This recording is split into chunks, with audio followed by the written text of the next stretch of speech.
जोहार। छठे झारखंड विधानसभा के बजट सत्र का आज 8वां कार्य दिवस समाप्त हुआ। आज प्रथम पाली में रोज की तरह प्रश्नकाल, शून्यकाल के साथ साथ ध्यानाकर्षण की सूचनाओं को लिया गया। दूसरी पाली में आज कृषि, पशुपालन एवं सहकारिता विभाग के विभिन्न प्रभागों के अनुदान मांगों पर वाद विवाद एवं सरकार का उत्तर तथा मतदान का दिन था।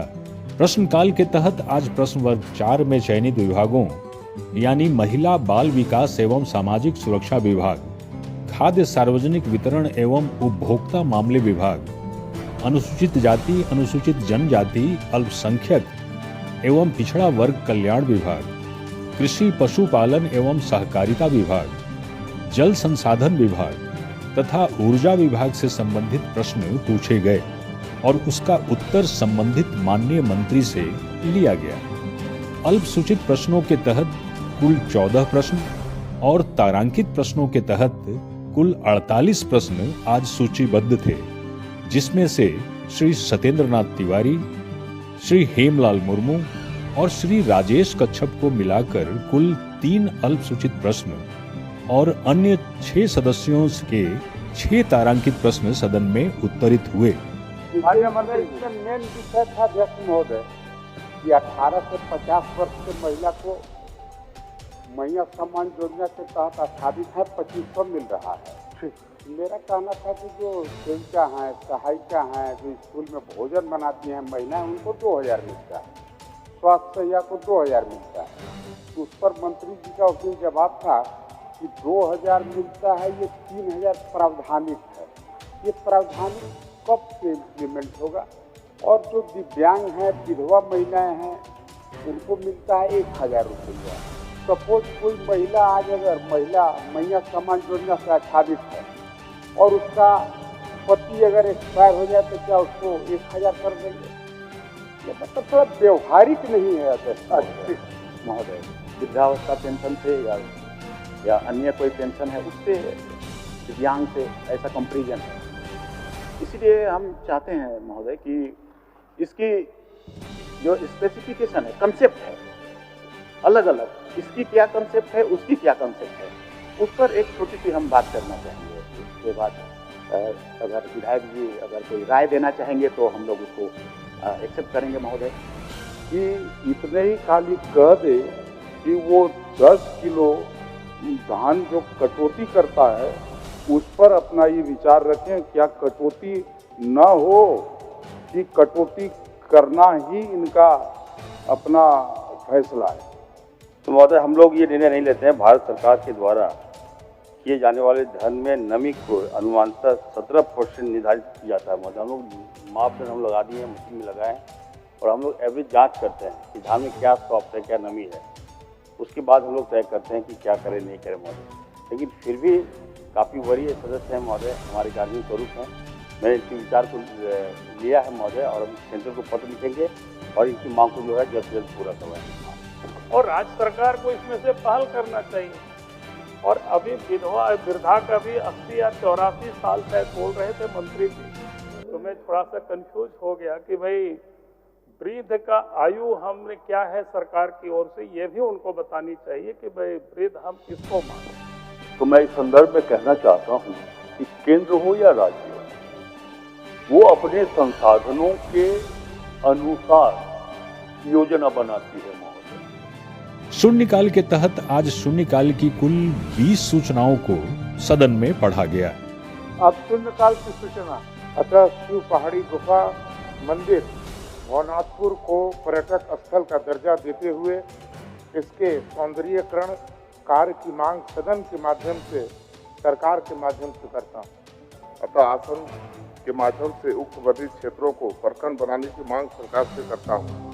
बात ध्यानाकर्षण की करें तो आज की 5 और पूर्व से 17 स्थगित ध्यानाकर्षण की सूचनाओं को मिलाकर कुल 22 सूचनाएं सूचीबद्ध थी, जिसमें से श्री चंद्रदेव महतो, श्री सुरेश पासवान, श्री मथुरा प्रसाद महतो, श्री नमन विक्सल कोलगाड़ी, श्री प्रदीप यादव तथा श्रीमती कल्पना मुर्मू सोरेन की सूचनाओं को मिलाकर कुल 6 सूचनाओं पर सरकार का वक्तव्य लिया गया। अगर काम ये तो कोई रैयत की जमीन है, सरकारी जमीन है, और सरकारी जमीन को गलत तरीके से अगर बंदोबस्त करके मिली पदाधिकारी मिली भगत से अगर ये हो रहा है तो काम रोकने में क्या आपत्ति है? ये कोर्ट का भी मामला इसमें है अध्यक्ष महोदय, इसीलिए इस पे अधिवक्ता का महाधिवक्ता का ये राय के बाद ही इस पर कार्रवाई हम लोग चाहते हैं, ताकि इसमें लीगली कोई अड़चन नहीं है। ये जो राज्य अंतर्राज्यीय सीमाओं को कनेक्ट करते हैं सर, ये परिवहन विभाग के चेक पोस्ट में सिर्फ हमारे के माध्यम से sir excise duty, mineral transportation fee, permit for the commercial vehicle sir, इनके लिए भी होता है, ताकि अगर हम इसका कैलकुलेशन करें तो ये हमें सही मात्रा में हमारे झारखंड राज्य को मिल सकता है। और अब बगल राज्यों से भी हम लोग इसका एक स्थितियों को आकलन करने, और जैसे कि दूसरे जगह पर इंटीग्रेटेड चेक पोस्ट वगैरह का भी निर्माण है, और इसको हम लोग फिर से चालू करेंगे। और हमको लगता है अध्यक्ष महोदय की माननीय सदस्य का जो चिंता है, 23 करोड़ नहीं 100 करोड़ से भी अधिक राजस्व की प्राप्ति होने की संभावना। दूसरी पाली में कृषि पशुपालन एवं सहकारिता विभाग की विभिन्न प्रभागों के अनुदान मांगों पर चर्चा में पक्ष और विपक्ष की ओर से माननीय सदस्य श्री मथुरा प्रसाद महतो, श्रीमती ममता देवी, श्री नरेश प्रसाद सिंह, श्री चंद्रदेव महतो, श्री सरयू राय, श्री दशरथ गागराई, श्री जयराम कुमार महतो एवं श्री सुदीप गुड़िया ने हिस्सा लिया। माननीय सदस्यगण, वित्तीय वर्ष 25-26 के वार्षिक आय व्यय में शामिल अनुदानों की मांगों पर आज दिनांक 6 मार्च 2025 एवं आने वाली विभिन्न तिथियों के बाद विवाद सरकार का उत्तर तथा मतदान होना है। तो तालाबों की संख्या बढ़ाई जाए महोदय, ताकि और भी किसानों को हम लोग लाभान्वित इससे कर सकें। इतना ही नहीं, डीप बोरिंग भी बढ़ाया जाए महोदय, क्योंकि काफ़ी कम होता है। लोगों को पूरी तरह से लाभान्वित हम लोग नहीं कर पाते हैं, क्योंकि सिंचाई हेतु कई ऐसे क्षेत्र हैं जो निजी कुओं के माध्यम से लोगों को मजबूरन सिंचाई करना पड़ता है। और कृषि के उत्पादन में, कृषि के विकास में बढ़ोतरी हो रही है, इससे कोई इनकार नहीं कर सकता है। मगर एक हम ये भी ध्यान में रखें कि जो हमारा आर्थिक सर्वेक्षण प्रस्तुत हुआ सदन में, उसमें हमारी अर्थव्यवस्था की जो 3 क्षेत्र हैं, प्राथमिक क्षेत्र है जिसमें कृषि आता है। प्राथमिक क्षेत्र का योगदान हमारी पूरी राज्य की पूरी अर्थव्यवस्था में या जीडीपी में वह कम होते जा रहा है, काफ़ी कम होते जा रहा है। एक तर्क दिया जाता है कि जब कोई समाज विकास करता है, उद्योग आज बढ़ते हैं, व्यवसाय बढ़ता है, ट्रकों का परिचालन होता है, तो निश्चित रूप से उस क्षेत्र का विकास तेजी से होता है। तो तुलनात्मक तरीका से कृषि के विकास में कमी दिखाई पड़ती है। सरकार की ओर से चर्चा का उत्तर माननीय मंत्री श्रीमती शिल्पी नेहा तिर्की द्वारा दिया गया। पूरे देश भर में अध्यक्ष महोदय सबसे ऊंचा दर का बोनस हमारी ही सरकार दे रही है दूध उत्पादकों को, और यही कारण है कि 2020 में जहां 1,30,000 लीटर प्रतिदिन उत्पादन होता था, आज वो बढ़ के 2,50,000 लीटर प्रतिदिन का उत्पादन हो रहा है अध्यक्ष महोदय।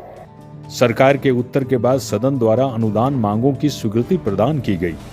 प्रश्न यह है कि कृषि पशुपालन एवं सहकारिता विभाग कृषि प्रभाग के संबंध में 31 मार्च 2026 को समाप्त होने वाले वर्ष के भीतर भुगतान के दौरान जो व्यय होगा उसकी पूर्ति के लिए 24,21,08,16,000 रुपये से अनधिक राशि प्रदान की जाए।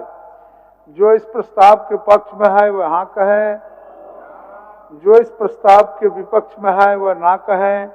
मैं समझता हूं कि प्रस्ताव के पक्ष में बहुमत है, ये प्रस्ताव स्वीकृत हुआ, मांग स्वीकृत हुई। इसके पश्चात सभा की कार्यवाही दिनांक 7 मार्च 2025 के 11 बजे पूर्वाह्न तक के लिए स्थगित कर दी गई। माननीय सदस्यगण, सभा की कार्यवाही शुक्रवार दिनांक 7 मार्च 2025 11 बजे पूर्वाह्न तक के लिए स्थगित की जाती है।